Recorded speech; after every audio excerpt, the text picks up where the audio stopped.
Hello students, आप सभी लोगों का मेरे चैनल पर स्वागत है। आज के हिंदुस्तान समाचार पत्र में बीएड प्रवेश परीक्षा जो 13 अगस्त को संपन्न हुई है उसके बारे में खबरें हैं। इस प्रकार से खबरें हैं।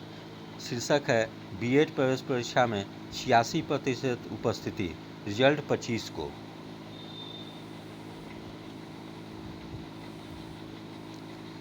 तो बिहार बीएड संयुक्त प्रवेश परीक्षा का रिजल्ट 25 अगस्त को घोषित कर दिया जाएगा। इस परीक्षा में छात्रों की उपस्थिति 86% रही। परीक्षा में कहीं से किसी प्रकार की अप्रिय सूचना की जानकारी नहीं मिली। परीक्षा शांतिपूर्ण माहौल में संपन्न हुई। परीक्षा दिन में 11 बजे से 1 बजे तक हुई। परीक्षा में कुल 100 प्रश्न पूछे गए थे। छात्रों ने बताया कि प्रश्नों का स्तर सामान्य था। निगेटिव मार्किंग नहीं होने से कट ऑफ अधिक जाने की उम्मीद है। रीजनिंग के कुछ प्रश्न उलझाऊ थे। वहीं टीचिंग एप्टीट्यूड से भी प्रश्न पूछे गए थे। समान ढंग के प्रश्नों की संख्या काफ़ी थी। बिहार के भौगोलिक व इतिहास से प्रश्न थे। कुछ प्रश्न राजनीति के भी थे। इस प्रकार सीईटी बीएड 2021 की प्रवेश परीक्षा के लिए 1,36,772 अभ्यर्थियों ने आवेदन किया था, जिनमें 75,525 पुरुष, 61,238 महिलाएं एवं 9 ट्रांसजेंडर हैं। इनमें से परीक्षा में 65,469 पुरुष, 52,317 महिलाएं शामिल हुए। पटना में 30 विश्वविद्यालय को परीक्षा की जिम्मेदारी दी गई थी। पटना में कुल 70 केंद्र बनाए गए थे। इन जगह शांतिपूर्ण परीक्षा हुई। पटना में पाटलिपुत्र विश्वविद्यालय में 86.68% छात्रों की उपस्थिति रही। यही स्थिति अन्य विश्वविद्यालय की रही। परीक्षा कराने की जिम्मेदारी ललित नारायण मिथिला विश्वविद्यालय को दी गई थी। फिर शीर्षक है कई परीक्षाओं केंद्रों का निरीक्षण किया। तो नोडल पदाधिकारी डॉक्टर अशोक मेहता ने बताया कि कुलपति प्रोफेसर सुरेंद्र प्रताप सिंह, कुलसचिव प्रोफेसर मुश्ताक अहमद ने कई परीक्षा केंद्रों का निरीक्षण किया। उन्होंने कहा कि कोरोना काल में परीक्षा का सफल आयोजन करना एक बड़ी चुनौती थी। कुलपति के मार्गदर्शन के कारण यह सफल हो पाया। बिहार के इन 11 शहरों पटना, हाजीपुर, गया, आरा, छपरा, मुजफ्फरपुर, दरभंगा, मुंगेर, पूर्णिया, भागलपुर व मधेपुरा में कुल 276 परीक्षा केंद्रों पर परीक्षा का आयोजन किया गया था। इनमें 117 परीक्षा केंद्र केवल महिलाओं के लिए व 159 परीक्षा केंद्र पुरुषों के लिए बनाए गए थे। आज के समाचार पत्र में अन्य सूचनाएं हैं। इस प्रकार से शीर्षक है नामांकन के लिए आज से आवेदन। तो बिहार संयुक्त प्रवेश प्रतियोगिता परीक्षा परिषद BCECB ने पारा मेडिकल व पॉलिटेक्निक में नामांकन के लिए आवेदन करने की तिथि जारी कर दी है। छात्र जो है पारा मेडिकल इंटरमीडिएट स्तरीय, पारा मेडिकल माध्यमिक स्तरीय, पॉलिटेक्निक पार्ट टाइम 4 वर्षीय पॉलिटेक्निक में नामांकन के लिए www.bcecboard.bihar.gov.in पर 14 अगस्त से 4 सितंबर तक आवेदन कर सकते हैं। फॉर्म भरने के बाद छात्र त्रुटियों में 8 से 10 सितंबर तक सुधार कर सकते हैं। एडमिट कार्ड व परीक्षा तिथि बाद में जारी की जाएगी।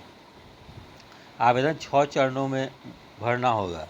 अभ्यर्थियों को फ्रेश रजिस्ट्रेशन करना होगा। रजिस्ट्रेशन के समय ईमेल आईडी एवं मोबाइल नंबर देना जरूरी है। अभ्यर्थियों द्वारा दी गई ईमेल आईडी ही उनका यूजर नेम होगा। BCECB ने 3 वर्षीय इंजीनियरिंग डिप्लोमा, द्विवर्षीय पारा मेडिकल एवं द्विवर्षीय फार्मेसी डिप्लोमा पाठ्यक्रम सफल छात्र स्नातक इंजीनियरिंग, स्नातक पारा मेडिकल एवं स्नातक फार्मेसी डिग्री पाठ्यक्रम के द्वितीय वर्ष में एडमिशन ले सकते हैं। इसके लिए रजिस्ट्रेशन 14 अगस्त से करना होगा। वहीं शिक्षा जगत से भी खबरें हैं। शीर्षक है 10,000 पंचायत शिक्षकों के चयन को ही काउंसलिंग। तो राज्य भर की करीब 2,000 पंचायत नियोजन इकाइयों में प्राथमिक शिक्षकों की नियुक्ति के लिए काउंसलिंग आयोजित की गई। शिक्षा विभाग से मिली जानकारी के मुताबिक तकरीबन 10,600 पंचायत शिक्षकों के पद को लेकर बड़ी संख्या में मेधा सूची में शामिल शिक्षक अभ्यर्थियों ने चयन के लिए अपनी दावेदारी पेश की। अब चयनित अभ्यर्थियों को डिग्री सत्यापन के साथ मिलेगा नियुक्ति पत्र मिलेगा। छठे चरण के तहत 94,000 प्रारंभिक शिक्षकों की नियुक्ति को लेकर जुलाई से ही काउंसलिंग चल रही है। 5 से 12 जुलाई के बीच वैसी नियोजन इकाइयों में काउंसलिंग आहूत की गई जहां दिव्यांग अभ्यर्थियों ने आवेदन नहीं किए थे। अगस्त से दूसरे क्रम की काउंसलिंग आरंभ हुई थी। पहले नगर निकाय, फिर प्रखंड और शुक्रवार को पंचायत शिक्षकों के चयन की राज्यव्यापी कवायद चली। घोषित शेड्यूल के मुताबिक 13 अगस्त काउंसलिंग की अंतिम तिथि है। फिर है आगे और सूचनाएं हैं। शीर्षक है कई जगह काउंसलिंग रद्द होने के आसार। तो विभिन्न कारणों से बड़ी संख्या में नियोजन इकाइयों में पंचायत शिक्षकों की काउंसलिंग रद्द होने के आसार हैं। हालांकि प्राथमिक शिक्षा निदेशालय और शिक्षा विभाग इस पर अगले सप्ताह ही निर्णय ले पाएगा।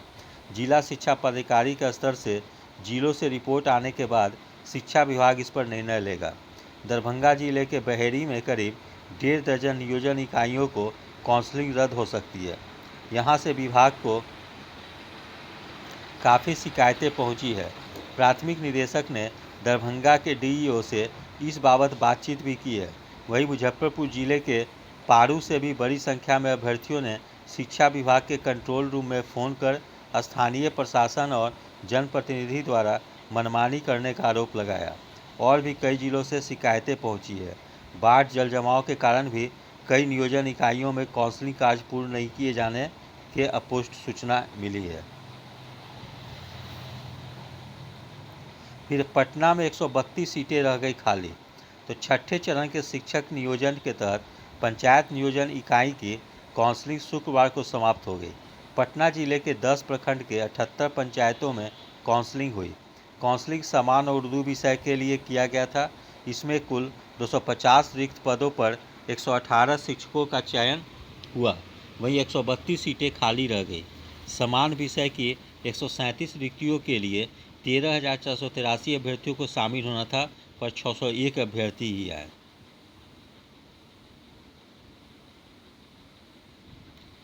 जबकि अंत खबरें हैं, बांका व मधुबनी की 3 नियोजन इकाइयों की काउंसलिंग रद्द हुई।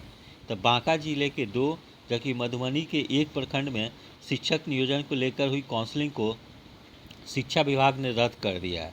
दोनों जिलों के डीएम और डीईओ की रिपोर्ट पर प्राथमिक शिक्षा निदेशक अमरेंद्र प्रसाद सिंह ने इन 3 प्रखंडों के नियोजन इकाइयों में संपन्न काउंसलिंग को रद्द करते हुए इस स्थिति को उत्पन्न करने के लिए दोषी अधिकारी कर्मी को चिन्हित करते हुए उनके विरुद्ध अनुशासनात्मक एवं दंडात्मक कार्रवाई करने का निर्देश दिया है।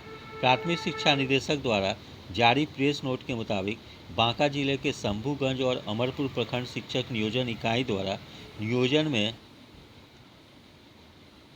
बरती गई धांधली एवं अनियमितता को लेकर बांका के जिलाधिकारी ने चयन सूची को रद्द करने का अनुरोध किया था।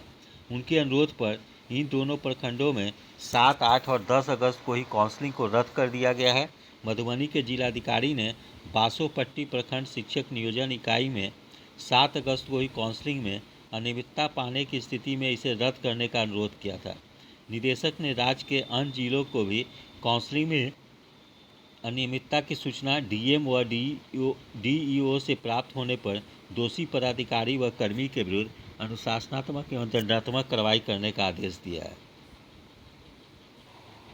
यदि आप सभी लोगों को मेरा चैनल अच्छा लगा हो तो लाइक, शेयर और सब्सक्राइब करें। धन्यवाद।